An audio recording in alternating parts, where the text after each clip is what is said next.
Welcome back to another geography lesson.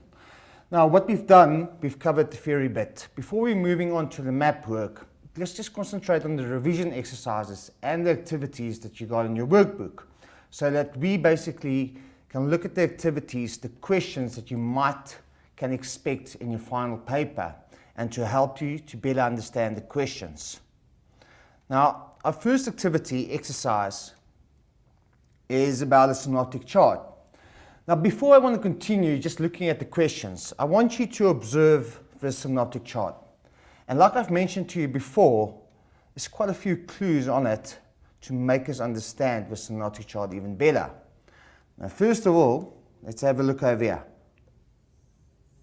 The date, 2010, 01, and the 30th. So that's if you look at the date, what season is this? This is definitely summer. Then on the synoptic chart, we've got some features over there. If you look over there, this is a low pressure. What do we know about the low pressure in the southern hemisphere? Clockwise circulation.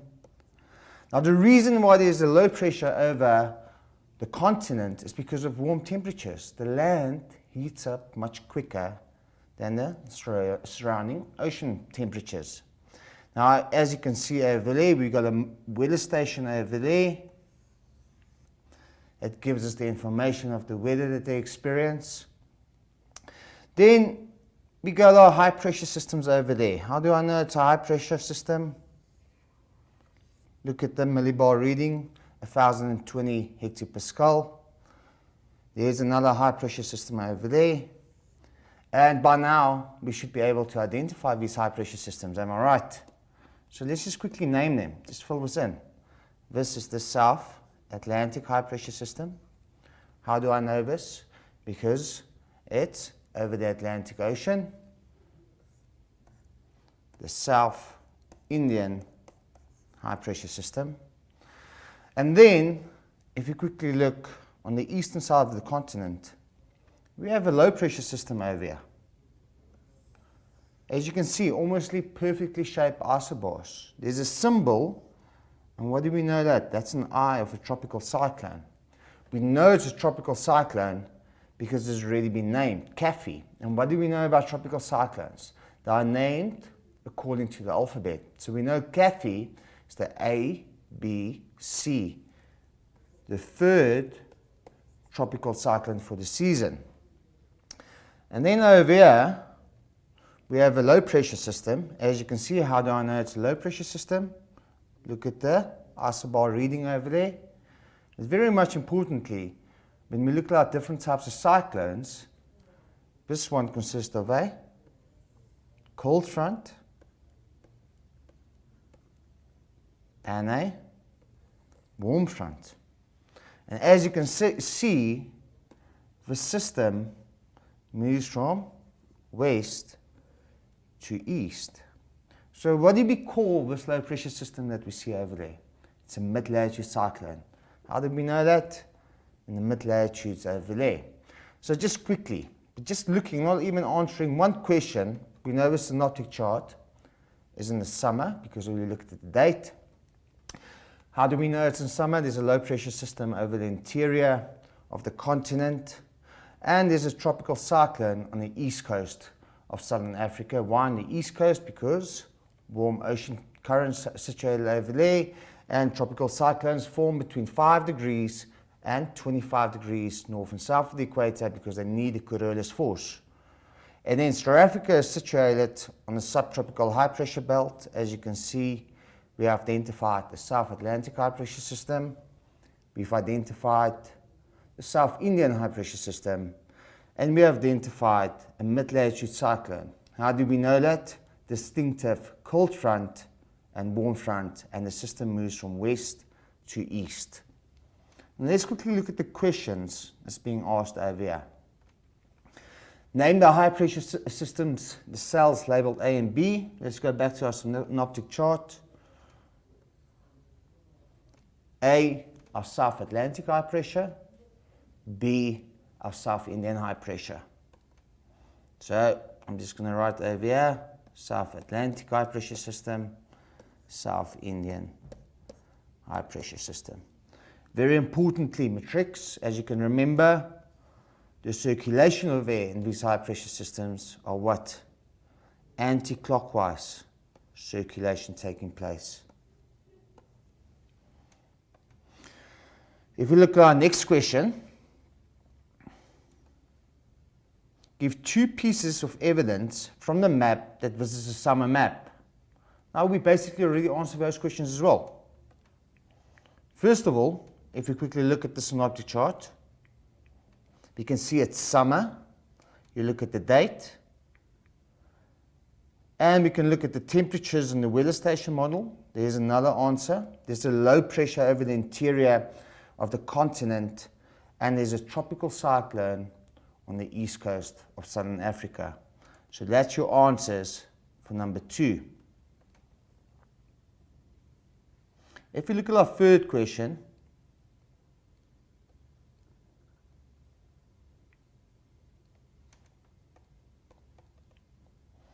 that was the second question. Just want to get to the third question.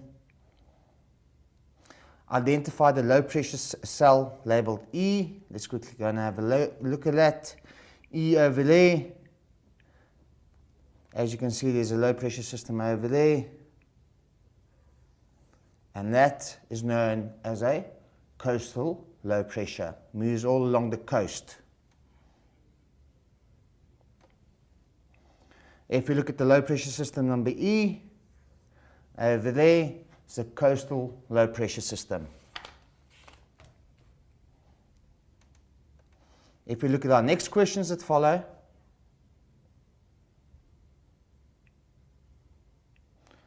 the letter G indicates a mid-latitude cyclone. Name the fronts labeled F and H. Now we've already done that by just observing our synoptic chart. As you can see, F is your cold front and H is your warm front. Now what have we learned over the past? What basically happens? The system moves from west to east. Cold front tries to catch up with the warm front. Obviously, especially what happens is it creates frontal rain where the cold front forces the warm air to rise, cool, condense, clouds and formation of rain. If we look at our next question, in which direction does this cyclone generally move? And we've discussed that already as well. As you can see, it moves from west to east.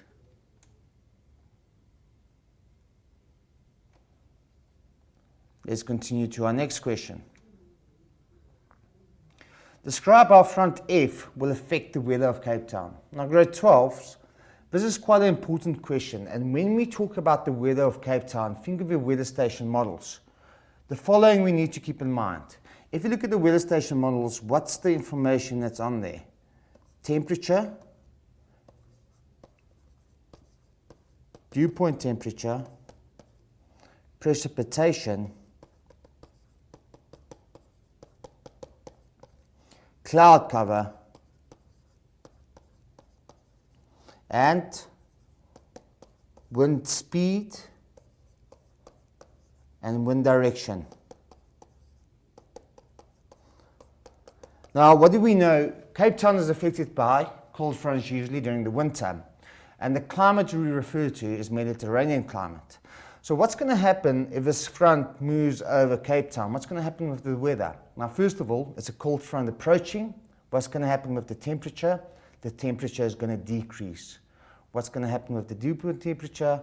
It's also going to increase because the chances for rain is going to be very good. Precipitation, cumulonimbus clouds building up because that cold front forces the warm air to rise. It cool, condense, and clouds.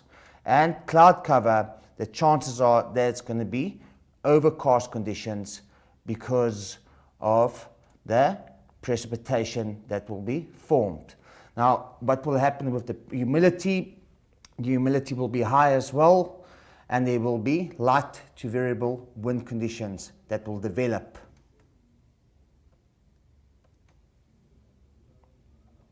Now, if we refer to the cyclone, the tropical cyclone that's on the east coast of southern Africa, What type of cyclone is Kaffy? Now it's beautifully shown over there. You look at the isobars and it's got a distinct eye. It was perfectly shaped isobars and it's got an eye in the middle. Now what type of cyclone is it? A tropical cyclone, because it comes from the tropical regions. It forms between 5 and 25 degrees north and south of the equator. Now that's the correct answer. It's a tropical cyclone. If you look at the next question, state how many cyclones have occurred from this season, including Kaffy. Now we use the alphabet to state how many of them has occurred in the season. Now as you can see, Kaffy is the third letter in the alphabet, so that means Kaffy is the third tropical cyclone of the season, so that means there was 2 before Kaffy happened. Now in which direction does the cyclone move? Now I showed you it moves from east to west. It's the initial stage, mature stage, and dissipated stage, and then it recurs in the easterly wind belt. Okay, if you look at the movement of it, your notes tells you it moves from east to west.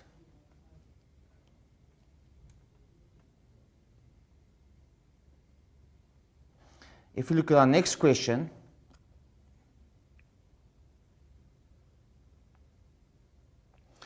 there's 2 conditions necessary for the cyclone to form. Now, if you look at tropical cyclones, first of all, it can't form very close to the equator, between 0 and 5 degrees. Now, we already established it is because there's not enough Coriolis force taking place over there. Now, first of all, it needs ocean temperatures above 27 degrees Celsius. Grade 12s, be very specific that the ocean water needs to be above 27 degrees Celsius, not the temperature. It needs a friction-free surface, it needs warm and humid conditions, and obviously it needs Coriolis force to form. Now refer to the weather station labeled D and describe the weather in terms of cloud cover, wind speed, wind direction, air temperature, and dew point temperature. Now very importantly, I want to go back to the synoptic chart. Grade 12s, you can't tell us, when you answer this question, you need to be specific with the information on the weather station model. You need to give the exact air temperature, the exact dew point temperature, and the exact wind direction. So let's quickly go back to our synoptic chart. Now as you can see over there, they ask us to describe the weather conditions for weather station D. Now as you can see, what's the temperature going to be? 22 degrees Celsius. What's the dew point going to be? 15 degrees Celsius. What's the cloud cover? It's clear skies. What's the wind direction? Wind direction is going to be south, southeast. And the wind speed is going to be 10 knots.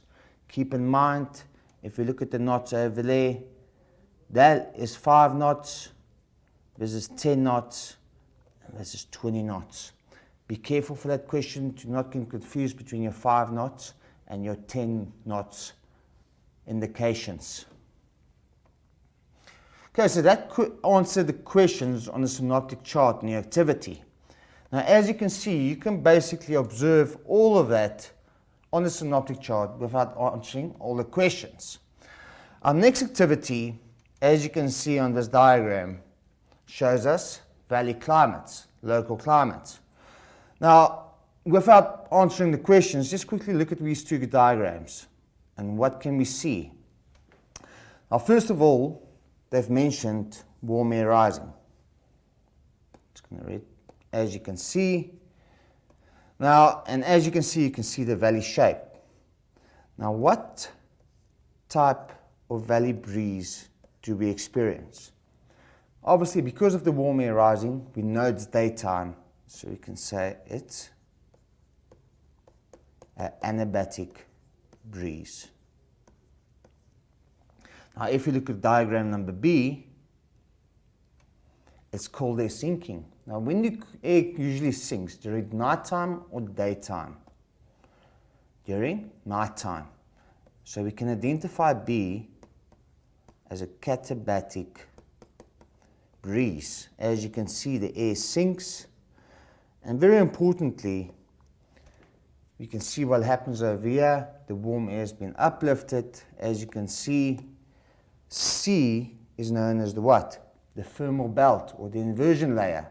Because the cold air sinks down the valley, displaces the warm air upwards, and what's being created in the bottom of this valley over here?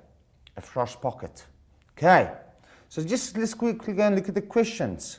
What's the questions that they ask regarding these two diagrams? Name the valley winds depicted in A and B. A, as you can see, is warm air rising, so it's definitely anabatic breezes, happens during daytime.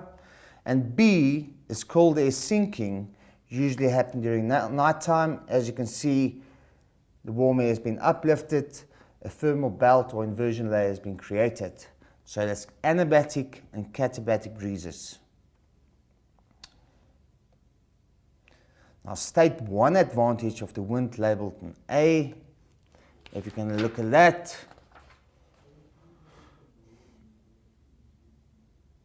if you look at what's the advantage of diagram number A, they basically carry pollution out of the valley floor.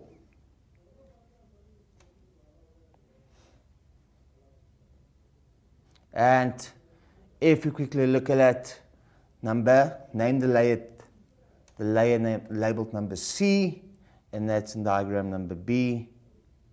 As you can see, this layer over there, it's known as the thermal belt, because the warm air has been displaced by the cold air that collects on the bottom of the valley floor.